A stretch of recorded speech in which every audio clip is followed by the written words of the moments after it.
श्री नवनाथ भक्तिकथासार अध्याय 36. ब्राह्मण पुत्रांना जीवदान व वटसिद्ध नागनाथांची कथा. या अध्यायाचे नित्यपठन केले असता साप, विंचू इत्यादींचं विष उतरून मनुष्य बरा होईल. अध्यायाला सुरुवात होत आहे. यमधर्माकडून निघालेले रेवणनाथ कैलासात गेले. तेथील महाद्वारावरील शिवगणांनी त्यांची चौकशी केली असता तो म्हणाला, मी रेवणनाथ, तुमच्या स्वामींनी एका ब्राह्मणाचा पुत्र चोरून आणला आहे. त्या चोरट्याला शासन करून त्या मुलाला नेण्यासाठी मी आलोय. ते ऐकून द्वारपालांनी तुझा गुरु कोणीतरी गंधर्व असला पाहिजे असं म्हणून त्याची हेंडळणी केली.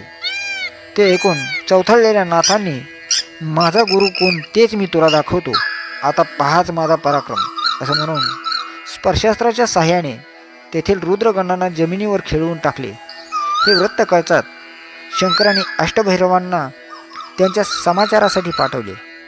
रेवणनाथांनी त्यांच्यावरही स्पर्शास्त्र सोडले. भैरवांनी त्यांना जुमानले नाहीत तेव्हा त्याचे गण मात्र चिटकून बसले. मग भैरवांनी नाथांवर महाभयंकर अस्त्र सोडले, पण त्या सर्वांचा बिमोड करून त्या पराक्रमी दत्तशिष्याने त्या भैरवांना जर्जर करून सोडले. ते वर्तमान ऐकून संतापलेले भगवान शंकर शस्त्रसज्ज होऊन स्वतः त्याच्यावर धावले. तेव्हा युद्ध करून शक्ती वाया घालविण्यात काही अर्थ नाही असा विचार करून नाथांनी त्याच्यावर वाताकर्षणाचा प्रयोग केला. त्या अस्त्रशक्तीमुळं शिवगण अष्टभैरवन शिवनंदीसह मूर्छित होऊन पडले. अंतरिक्षातून भ्रमण करणाऱ्या गंधर्वांनी प्रकार पाहिला आणि भयभीत होऊन भगवान विष्णूकडे जाऊन सर्व हकीकत सांगितली. तेव्हा ते ऐकून श्री विष्णू त्वरेने नाथांपाशी आले आणि त्याला शांत करून त्या रागावण्याचे कारण विचारले त्याच्याकडून. तेव्हा सर्व वृत्तांत जाणून घेतल्यावर विष्णूने त्याची समजूत काढली आणि ते म्हणाले, नाथा, सरस्वती विप्रांचे ही 7ही पुत्र जीवदशेमध्ये माझ्याकडे आहेत. ते मी तुला देतो, पण त्यांच्या देहनिर्मितीचे कार्य तुलाच करावे लागेल. ते मान्य करून नाथांनी वातप्रेरक अस्त्राने सर्वांना सावध केले आणि विभक्त अस्त्राने शिवगणांना मुक्त केले.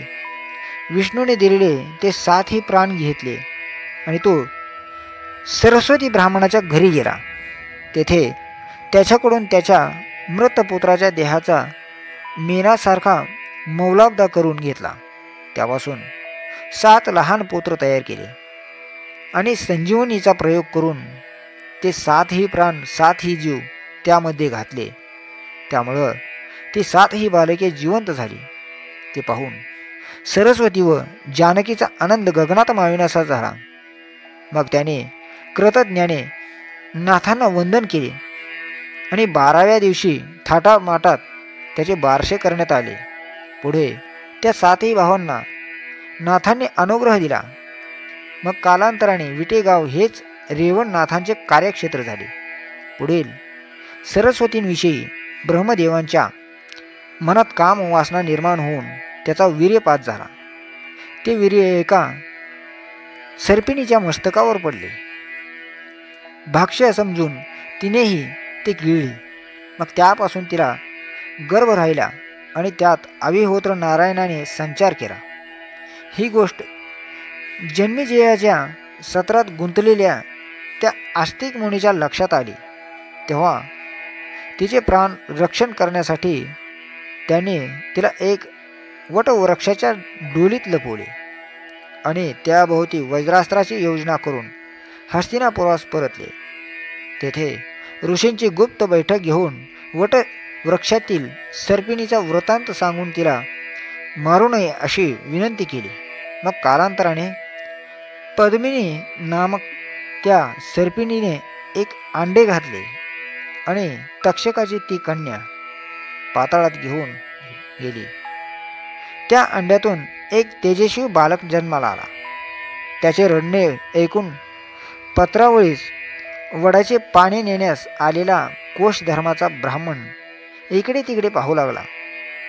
मग तेवढ्यात स्वर्गस्थ देवाने आकाशवाणी केली, या वडाच्या डोलीतील दिव्य बालकास तू घरी ने. तो आविहोत्र नारायणाचा अवतार आहे. त्याचे संगोपन कर.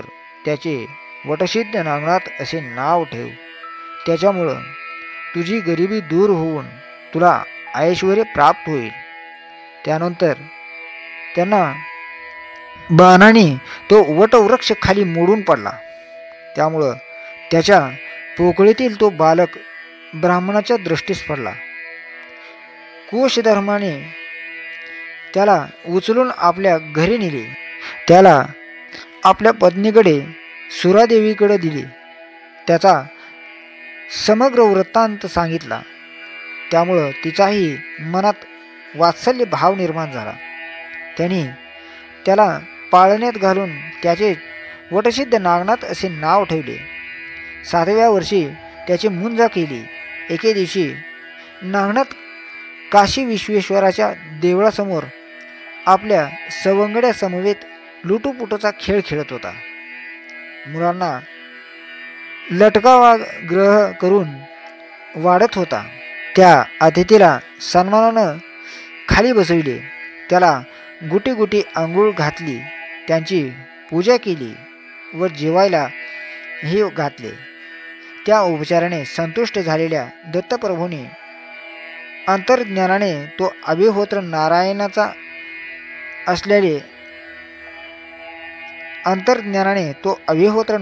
असल्याचे जाणले. त्याने त्याला तू मनात आणशील ते पदार्थ उत्पन्न होईल. तो पदार्थ तू सवंगड्यांना खायला घाल, पण स्वतः खाऊ नकोस असं सांगून एक मंत्र दिला आणि ते निघून गेले. त्या सिद्धीनं तो आपल्या मित्रांना रोज पक्वान्ने खाऊ घालू लागला. त्यामुळे मुले घरी जेवण करीत नसे. याबद्दल त्यांनी विचारले असता त्याने जे सांगितले ते ऐकून त्या मुलांच्या पालकांना मोठे नवल वाटले. या प्रकरणी प्रत्यक्ष शहानिशा करून पालकांनी तो अद्भुत प्रकार कोशधर्म्यास सांगितला. या संदर्भात त्यांनी नागनाथाला विचारले असता त्यांनी घाटावर घडलेला सर्व वृत्तांत सांगितला. तो ऐकून कोशधर्म्याला आपल्या मुलावर दत्तप्रभूंची कृपा झाल्याचे लक्षात आले. मग त्यानेही अतिथी पूजनाचा नियम केला. येईल त्याला नागनाथांकडून भोजन देऊ लागला. काही दिवसांनी नागनाथाला दत्तदर्शनाची उत्कंठा आली.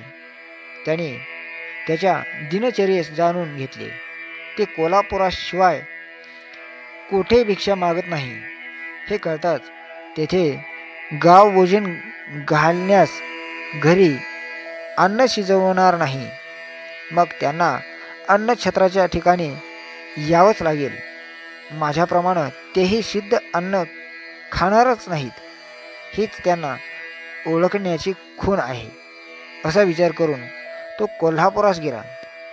तेथे एका पुजाऱ्याला गाव जेवण घालण्याचा आपला संकल्प सांगितला आणि त्याच्याकडून होकार मिळताच सिद्धी सामर्थ्यावर सर्व सिद्धता करून ठेवली.